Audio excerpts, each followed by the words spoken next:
दोस्तों, अगर हम करंट मार्केट सिचुएशन की बात करें तो हमें बुधवार के दिन निफ्टी में पॉजिटिव में क्लोजिंग होती दिखाई दी। और जो ईरान एंड इजराइल की वार है उसको चलते हुए 27 दिन हो चुके हैं और दोनों देशों में तनाव घटने की बजाय बढ़ता जा रहा है। और लेटेस्ट अपडेट्स की बात करें तो मिलिट्री अटैक्स हुए हैं जिसमें इजराइल ने तेहरान पर हमला किया है और वहां पर उन्होंने आईआरजीसी के हेडक्वार्टर्स को निशाना बनाया है। और दूसरी तरफ जवाबी कार्रवाई में ईरान ने गल्फ कंट्रीज में कुवैत, जॉर्डन और बहरीन पे ड्रोन हमले कर दिए हैं। वहां पर यूएस के जो बेसेस हैं उनको उड़ाने का प्रयास किया गया है। और अगर हम बात करें स्टेट ऑफ हॉर्मोज की, जिससे दुनिया का 20% तेल गुजरता है, वहां पर ईरान का कब्जा होने के चलते साथ में उनका विचार बनता जा रहा है कि हम यहाँ पर टोल प्लाजा लगा दें, जो आने वाले शिप्स हैं उनसे टोल वसूल करें, वो भी चाइनीज युआन में। तो एक तरफ तो ऐसी बातें चल रही हैं, लेकिन दूसरी तरफ इंडिया के लिए राहत भी है। उनके जो 5 फ्रेंडली नेशन हैं उनको वहां से शिप्स निकालने भी दिए जा रहे हैं, लेकिन यूएस एंड इजराइल के शिप्स पर मुकम्मल बैन लगाया गया है। तो इस तनाव के माहौल के चलते जो ब्रेंट क्रूड ऑयल का प्राइस है वो तेजी से जंप करता जा रहा है। जो पहले $100 से नीचे पहुंच गया था, अभी वो $107 पर बैरल पे पहुंच चुका है, जो कि इंडिया की इकोनॉमी के लिए कोई अच्छी न्यूज नहीं है। और इसी बीच डोनाल्ड ट्रंप द्वारा ईरान को 15 पॉइंट्स का सीज फायर प्लान भेजा गया है, लेकिन उस प्लान को ईरान के फॉरेन मिनिस्टर ने ये कह के रिएक्ट कर दिया है कि ये प्लान अनरीजनेबल है। और बदले में यूएस का कहना है कि अगर वो हमारे प्लान को नहीं मानते तो हम भयंकर हमला करने के लिए तैयार हैं। तो जंग का माहौल तो इस समय बना हुआ है, लेकिन दूसरी तरफ जब हम मार्केट्स की बात करते हैं तो उस समय लॉन्ग टर्म इन्वेस्टर्स के लिए एक अच्छी अपॉर्चुनिटी भी दिखाई देती है। जहां पर अगर हम निफ्टी 50 की बात करें, वो अपने हाई से 11% गिर चुका है। और वहीं निफ्टी स्मॉल कैप 250 की बात करें तो ये इंडेक्स अपने हाई से 20% तक गिर चुका है। और यहां पर निफ्टी का जो मिड कैप 150 इंडेक्स है वो भी 9% तक अपने हाई से गिरा हुआ है। तो ऐसी मार्केट में अनसर्टेनिटी के चलते लॉन्ग टर्म इन्वेस्टर्स के लिए एक अच्छी बाइंग अपॉर्चुनिटी बन जाती है। और लॉन्ग टर्म में अपने इन्वेस्टमेंट गोल्स को अर्ली अचीव करने के लिए small and mid cap category के म्यूचुअल फंड्स को एक बेहतर विकल्प के तौर पर माना जाता है। तो ये जो small and mid cap category के म्यूचुअल फंड्स हैं, इनमें लार्ज कैप्स के मुकाबले हाई वॉलेटिलिटी देखने को मिलती है, लेकिन लॉन्ग टर्म में ये हाई रिटर्न्स जनरेट करने की पोटेंशियल रखते हैं। तो मार्केट में बाइंग अपॉर्चुनिटी को ध्यान में रखते हुए आज के इस वीडियो में हम top 3 small cap and mid cap category के म्यूचुअल फंड्स को डिटेल में रिव्यू करने वाले हैं। तो शुरू से लेकर एंड तक मेरे साथ जुड़े रहें ताकि कोई भी important point as a investor आपसे छूट ना जाए। और क्या ये फंड्स निवेश करने के लिए एक बेहतर विकल्प हो सकते हैं, जी आपको वीडियो के दौरान समझ में आ जाएगा। तो बिना विलंब करे शुरू करते हैं इनकी बेसिक डिटेल से। तो यहाँ पर सबसे पहले स्मॉल कैप कैटेगरी में हमने जिस म्यूचुअल फंड का चुनाव किया है, ये एचडीएफसी फंड हाउस से बिलोंग करता है और इसका नाम है HDFC small cap fund direct growth, जो कि 37,424 करोड़ का एयूएम साइज रखता है। 138 रुपए की इसकी एनएवी है और ये लॉन्च हुआ था 3 अप्रैल 2008 को, यानी 18 सालों से भी ज्यादा का बड़ा ट्रैक रिकॉर्ड अवेलेबल है। और वहीं 1 जनवरी 2013 को इसका डायरेक्ट प्लान लॉन्च हुआ और इसमें एसआईपी एंड लमसम दोनों ही इन्वेस्टमेंट ऑप्शन उपलब्ध हैं। तो ज्यादातर हम ऐसे फंड्स का चुनाव करते हैं जिनमें एसआईपी एंड लमसम दोनों निवेश के माध्यम उपलब्ध हों। और एक्सपेंस रेशियो यहाँ पर 0.80% का है। तो जी वो एक्सपेंस है जो हम फंड हाउस को देते हैं हमारे म्यूचुअल फंड को सालाना मैनेज करने के लिए। और 1% का एग्जिट लोड यहाँ पर एप्लीकेबल है अगर 1 साल के अंदर ही की गई इन्वेस्टमेंट को रिडीम किया जाता है। ये फॉलो करता है बीएसई 250 स्मॉल कैप टीआरआई को, जिसमें इंडिया की टॉप 250 स्मॉल कैप कैटेगरी की कंपनीज आती हैं। इसके बाद नंबर 2 पे जो स्मॉल कैप कैटेगरी के म्यूचुअल फंड है, इसका नाम है Invesco India small cap fund direct growth, जो कि 9,716 करोड़ का एयूएम साइज रखता है। एनएवी है 41 रुपए की और 10 अक्टूबर 2018 को ये लॉन्च हुआ था। तो 7 साल 5 महीने का समय हो चुका है और यहाँ पर एसआईपी एंड लमसम दोनों किए जा सकते हैं। और अगर हम एक्सपेंस रेशियो देखें, ये 0.52% की है और 1% का एग्जिट लोड यहाँ एप्लीकेबल है 1 साल के अंदर की गई इन्वेस्टमेंट का 10% से ऊपर रिडीम करने पर। ये फॉलो करता है बीएसई 250 स्मॉल कैप टीआरआई को। और इसके बाद नंबर 3 पे आता है बंधन का small cap fund direct growth, जो कि 20,474 करोड़ का एयूएम रखता है। एनएवी है 45 रुपए की और 3 फरवरी 2020 को ये लॉन्च हुआ था। तो तकरीबन 6 साल का समय हो चुका है और यहाँ पर एसआईपी एंड लमसम दोनों इन्वेस्टमेंट ऑप्शन है। और एक्सपेंस रेशियो 0.49% का है। 1% का एग्जिट लोड यहाँ एप्लीकेबल है 1 साल के अंदर की गई इन्वेस्टमेंट को रिडीम करने पर। ये फॉलो करता है बीएसई 250 स्मॉल कैप टीआरआई को। तो दोस्तों, यहाँ तक आपने 3 स्मॉल कैप कैटेगरी के म्यूचुअल फंड्स के नाम जान लिए हैं और अभी हम फोकस करने वाले हैं इनके हिस्टोरिकल रिटर्न्स पर। पर पिछले एक साल में एचडीएफसी के स्मॉल कैप फंड ने 0.71% के रिटर्न दिए और वहीं इन्वेस्को इंडिया ने 3.25% के और बंधन ने 2.5% के रिटर्न दिए। लेकिन जो कैटेगरी एवरेज है वो नेगेटिव में रही -0.29%। तो कैटेगरी एवरेज के मुकाबले एक साल में तीनों ही फंड काफी बेहतर हैं।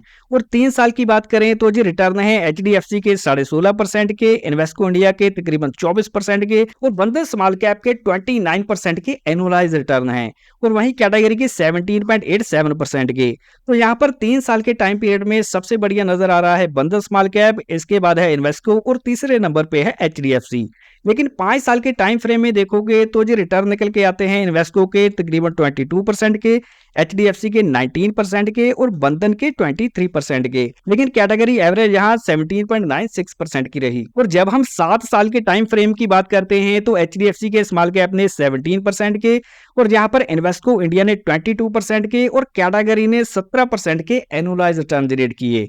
और अगर हम 10 साल के लंबे टाइम फ्रेम में देखें तो यहाँ पर आता है एचडीएफसी का स्मॉल कैप जिसके एनुअलाइज रिटर्न है 18.5% के और कैटेगरी एवरेज के रिटर्न आप देखोगे तो ये 15.85% के हैं। तो ओवरऑल इन तीनों ही म्यूचुअल फंड्स ने लॉन्च टाइम से लेकर अब तक अपनी कैटेगरी एवरेज से काफी बेहतर परफॉर्म किया है। और अभी हम एग्जाम्पल के माध्यम से समझेंगे कि 10 लाख की लमसम इन्वेस्टमेंट को इन तीनों ही म्यूचुअल फंड्स ने पिछले 5 सालों में कितनी वैल्यू तक पहुंचाया है। तो सबसे पहले बात आती है एचडीएफसी की, जिसने 5 सालों में 10 लाख की लमसम इन्वेस्टमेंट को 24,70,000 तक पहुंचाया। और जो इन्वेस्को इंडिया है इसने 26,91,000 तक पहुंचाया और बंधन स्मॉल कैप ने 28,52,000 तक पहुंचाया। लेकिन जो कैटेगरी एवरेज है वो 22,83,000 की रही। तो तीनों ने ही अपनी कैटेगरी से काफी बढ़िया वैल्यू जनरेट की है। और जब हम सेक्टर एलोकेशन की बात करते हैं तो यहाँ पर सर्विसेज सेक्टर में 17% की एलोकेशन एचडीएफसी की है, इन्वेस्को इंडिया की 21% की और बंधन की 9% की। और अगर फाइनेंशियल सेक्टर की बात करें तो 13% एलोकेशन एचडीएफसी की है और यहाँ पर इन्वेस्को 20% और बंधन की यहाँ 20% की एलोकेशन देखने को मिल रही है। लेकिन एचडीएफसी में हेल्थ केयर सेक्टर लिया गया है 11%, कैपिटल गुड्स 10% और वहीं इन्वेस्को इंडिया में कंज्यूमर डिस्क्रिशनरी में 6.71% और हेल्थ केयर में 21% की एलोकेशन रखी गई है।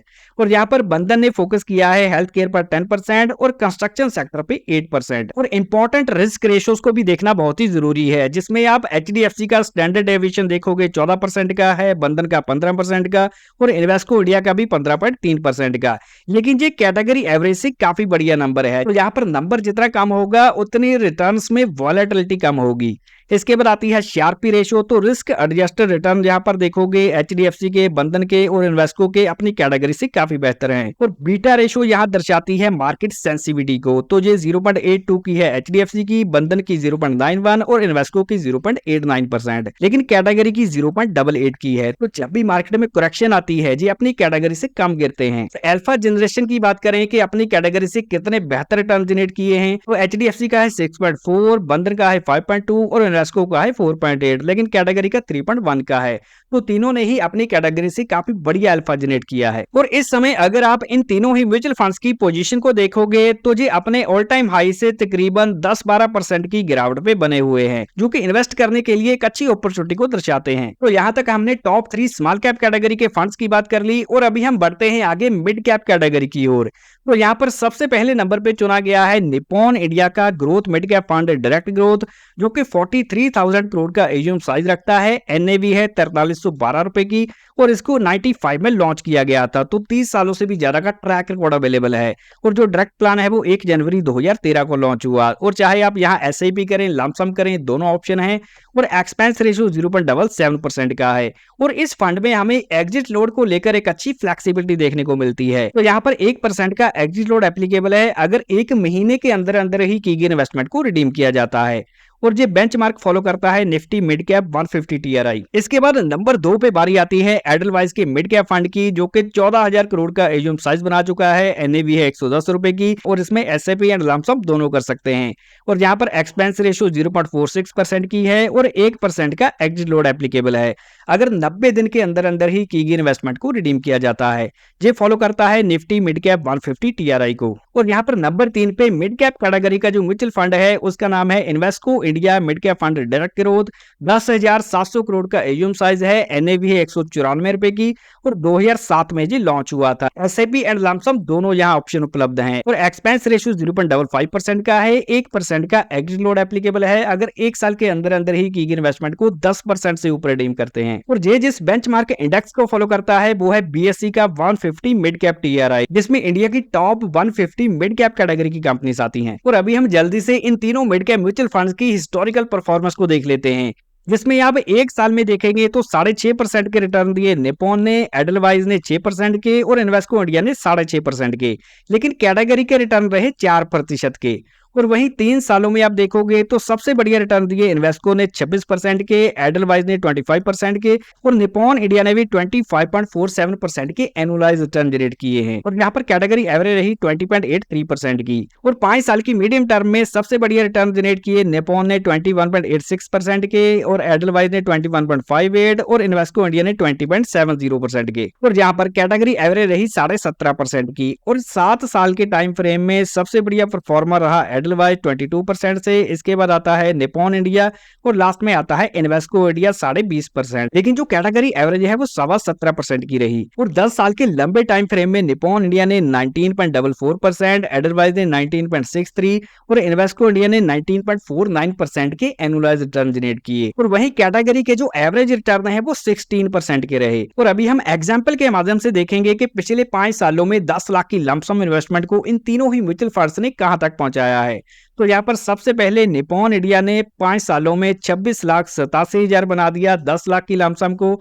इसके बाद एडलवाइज ने 26,56,000 तक पहुंचाया, इन्वेस्को इंडिया ने 25,61,000 और जो कैटेगरी एवरेज है वो सिर्फ 22,43,000 तक ही पहुंचा पाई। और अगर हम यही कैलकुलेशन 10 साल के टाइम फ्रेम में देखते हैं तो यहाँ पर हमें निप्पॉन इंडिया 10 लाख के 59 लाख बनाता नजर आ रहा है और एडलवाइज 60 लाख, इन्वेस्को इंडिया 59,33,000 और कैटेगरी एवरेज सिर्फ 44,11,000 ही बना पाई। तो इन तीनों ही म्यूचुअल फंड्स ने अपनी कैटेगरी एवरेज को, चाहे हम मीडियम टर्म की बात करें चाहे लॉन्ग टर्म की बात करें, काफी बढ़िया आउट परफॉर्म किया है। और इंपॉर्टेंट रिस्क रेशियोज को देखें तो स्टैंडर्ड डेविएशन कैटेगरी एवरेज का है 15.3 का और बेंचमार्क का 16.2 का। लेकिन इन तीनों ही म्यूचुअल फंड्स का स्टैंडर्ड डेविएशन अपनी कैटेगरी एंड बेंचमार्क से बेहतर है। और इसके बाद सीआरपी रेशियो की बात करें तो रिस्क एडजस्टेड रिटर्न जी अपनी कैटेगरी एंड बेंचमार्क से बेहतर जनरेट कर पा रहे हैं। और बीटा रेशियो देखें तो मार्केट सेंसिटिविटी भी इनकी अपनी कैटेगरी एंड बेंचमार्क से बेहतर है।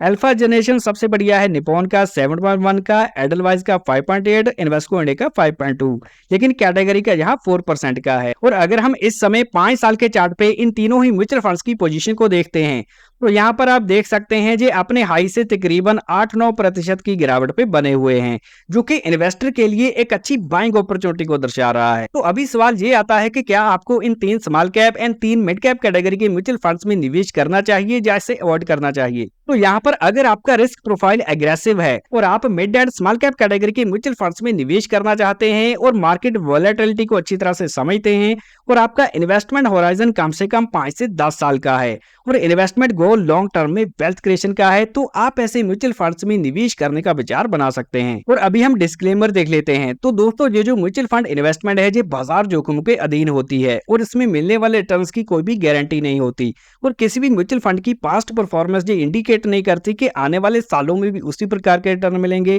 और हमारे द्वारा किसी भी इन्वेस्टमेंट स्कीम को प्रमोट नहीं किया जाता क्योंकि हमने ये वीडियो बनाया है केवल एजुकेशन पर्पस के लिए। तो कोई भी इन्वेस्टमेंट करने से पहले अपने फाइनेंशियल एडवाइजर से कंसल्ट करें और इन्वेस्टमेंट से रिलेटेड सभी डॉक्यूमेंट्स को ध्यान से पढ़ें। और अगर ये वीडियो जानकारी से भरपूर लगा हो तो इसको लाइक जरूर करें, दोस्तों के साथ ज्यादा से ज्यादा शेयर करें। वीडियो पूरा देखने के लिए मैं रजवंत सिंह आपका धन्यवाद करता हूं। मिलते हैं अगले वैल्यूएबल वीडियो में।